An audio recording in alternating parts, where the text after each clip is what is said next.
होता है। पंजाब का हक उनको इस बजट में से दीजिए। शुक्रिया। Thank you madam chairperson.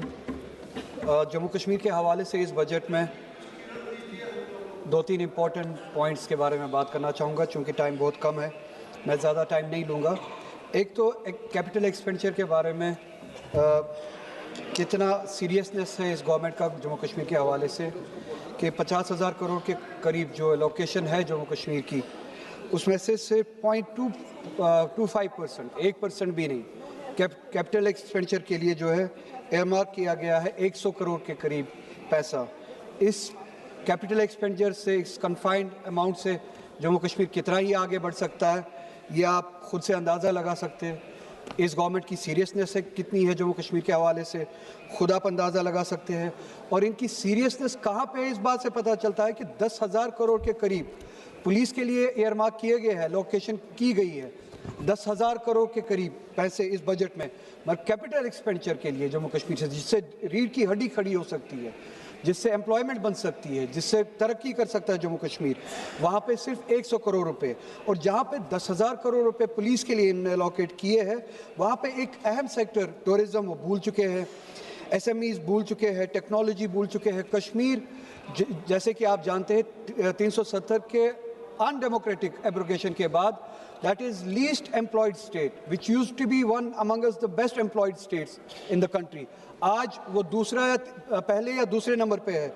अब जहाँ से जम्मू कश्मीर अपनी एम्प्लॉयमेंट जनरेट कर सकता था, प्राइवेट सेक्टर, वो टूरिज़्म के हवाले से हो, हॉर्टिकल्चर के हवाले से हो, टेक्नोलॉजी के हवाले से हो, SMEs, उसके लिए बिल्कुल कोई इनिशिएटिव नहीं है, कोई एयरमार्क नहीं किया गया है, कोई इनिशिएटिव नहीं, कोई इंसेंटिव्स नहीं इस बजट में। हॉर्टिकल्चर के हवाले से, कश्मीर के हवाले से, जम्मू कश्मीर के हवाले से एक बात बहुत अजीब है कि जब ताकत दिखानी हो तो कश्मीरी लोगों को दिखाते हैं, जम्मू कश्मीर के लोगों को दिखाते हैं। हॉर्टिकल्चर जो रीढ़ की हड्डी है जम्मू कश्मीर की, जहाँ से सेब आता है, ड्राई फ्रूट्स वगैरह आते हैं, जिससे हमारा रोज़गार चलता है, हमारी एक इंडस्ट्री है, हमारी स्टेट चलती है, उसको जख्म पहुंचाने के लिए जितनी भी कोशिशें की जा सकती थी की जा रही है, ताकि अनएम्प्लॉयमेंट ज़्यादा से ज़्यादा हो कश्मीर में, इंडस्ट्रीज़ कमज़ोर हो, हॉर्टिकल्चर कमज़ोर हो। एक मिसाल आपके सामने है, रोब दिखाएंगे कश्मीरियों को, मुसलमानों को रोब दिखाएंगे, मगर अमेरिका के सामने झुक जाएंगे। इम्पोर्ट ड्यूटीज़ ख़त्म कर दी गई है प्रोडक्ट्स पे, बाहर से, अमेरिका से, ईरान से या दूसरे ममालिक से, अमेरिका से बिलखुसूस ये रिसेंट डील के बाद जहाँ पे ये झुक गए अमेरिका के सामने, इम्पोर्ट ड्यूटीज़ ख़त्म की गई है अमेरिका के इंपोर्ट पे, और जम्मू कश्मीर का सेब प्रोडक्ट जो है उससे सफ़र करेगा। ये एक सोची समझी साजिश मुझे लगती है जम्मू कश्मीर की इंडस्ट्री को कमज़ोर करने की। एम्प्लॉयमेंट का हाल आप देख ही रहे हैं, 370 के अनकॉन्स्टिट्यूशनल एब्रोगेशन के बाद लीस्ट एम्प्लॉयड स्टेट है। उसके बाद आप देख लीजिए जल जीवन के लिए 1500 करोड़ रुपए की लाइबिलिटी अभी भी है इस बजट में, उसके हवाले से कोई जिक्र नहीं है, कोई एयरमार्क नहीं किया गया है फंड्स।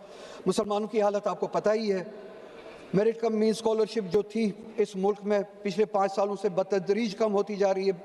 2023 में 44 करोड़ थी, इस बजट में सिर्फ और सिर्फ 6 लाख रुपए है। मौलाना आज़ाद नेशनल फेलोशिप प्रोग्राम जो था वो 96 करोड़ जो हुआ करता था 2023 में, अब सिर्फ और सिर्फ 36 करोड़ रह चुका है इस बजट में। पोस्ट मैट्रिक स्कॉलरशिप्स, बस 2 minute ma'am, post matric scholarship जो माइनॉरिटीज़ के लिए हुआ करती थी 2023 में 1065 करोड़ रुपए, और इस बजट में 40% से भी कम 581 करोड़ रुपए। प्री मैट्रिक स्कॉलरशिप तो बिल्कुल अब ख़त्म ही की गई है, जो 1200 करोड़ के करीब हुआ करती थी, 450 करीब हुआ करती थी, अब सिर्फ और सिर्फ 200 करोड़ रह चुकी है। Funding for minority education institutions, जिसमें मदरसा वगैरह भी आता था, अब 10 करोड़ रुपए से बिल्कुल ज़ीरो पे आ चुका है। ये रही बात फॉर्मल पॉलिसी, फॉर्मल जो बजट है।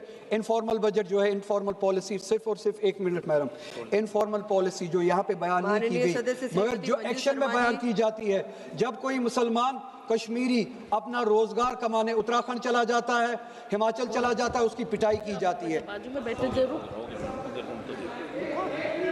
मिनट बस कंक्लूड कर रहा हूँ। असम का चीफ मिनिस्टर, मैडम बैठ जाओ मैडम, बोलना नहीं तो। सभापति महोदया, क्या आवाज है, क्या बुलंद है। इतने भारत के विकसित करने वाले इस बजट के लिए मैं आदरणीय प्रधानमंत्री नरेंद्र भाई मोदी जी और वित्त